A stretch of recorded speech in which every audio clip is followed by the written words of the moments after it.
good people. My name is Hazem Sayed. I'm founder of vibearound.com, based in New York City at the moment.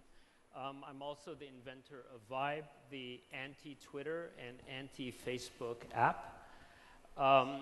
Like many entrepreneurs, I work on problems that I feel personally and that drive me to try to solve them for myself and presumably others.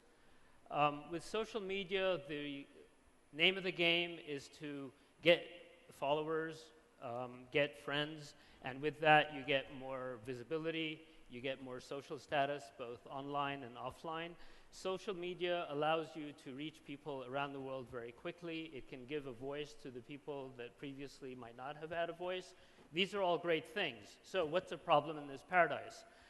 The problem in my mind is that as you have more people that are following you, you become more self-conscious about what you say, which is not necessarily bad, except that if you have other avenues don't exist for you to express what you truly feel, you're narrowing your voice. So for example, you might agree that if you look at the followers, at people who have many followers on social media, they tend to talk about one thing. So politicians just talk about politics, religious people talk just about religion, writers just write about their work. So everybody's self-promoting, but you never hear about sort of the other things that they have to say. What we're introducing to here in Beirut today is a technology called Vibe.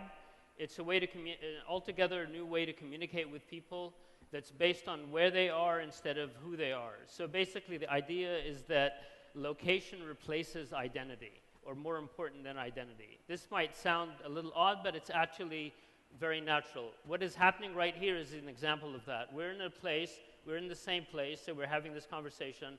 It lasts for 5 minutes. You can hear me because I'm on the stage and I have a microphone. You know my name, I don't know your names, but we are having this conversation. When I leave, I'll probably take a taxi or a service home. I'll be a stranger. We'll talk to a group of people for a period of time, and because it's anonymous, we can talk about anything, about politics, about life. So the takeaway from that is conversations have a place, they have a broadcast distance, and they have a duration. I happen to have this little card here. You can't see it because you're too far and it's too small. There's a sign over there that everybody can see because it's big. So again, these are things that, physical things that have a place and they have a location. They have a broadcast distance. I just put this away in my pocket, so even if you come here and could read it, it's no longer available. Those signs will be around for 2 days and then they'll go away. So again, this idea is communications have a location, have a broadcast distance, and have a duration. Vibe, the app, supports all of that and some more other features, basically empowering that kind of voice, which can be with identity or without identity.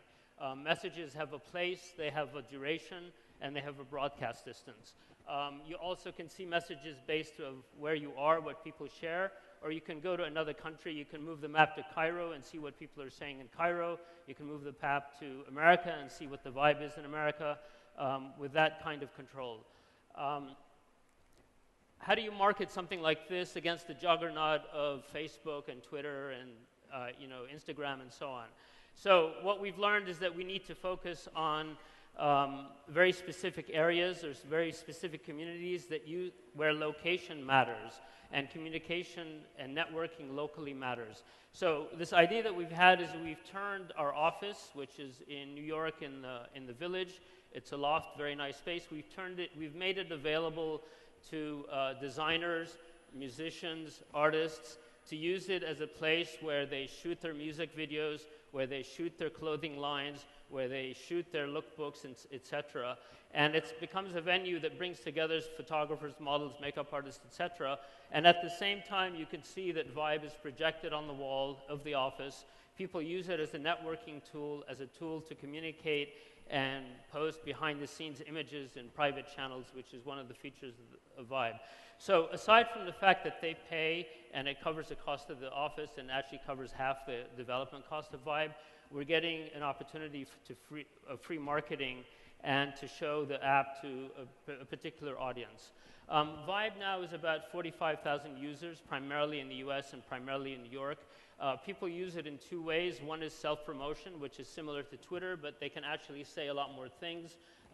There's much more information content. There's videos. There's audio messages and things of that nature. So this is artists, musicians, makeup artists, fashion stylists, etc., using it that way. The other use, which I find particularly interesting, and if you remember the first slide that said, I use Vibe because my mother's on Facebook and my boss is on Twitter, is people use it to talk about things that they want to vent and discuss, you know, whether it's personal feeling, depression, opinions, advice that they don't want their boss to know and they don't want to put on other social media. That's particularly interesting to us. Is that the music? Thank you very much.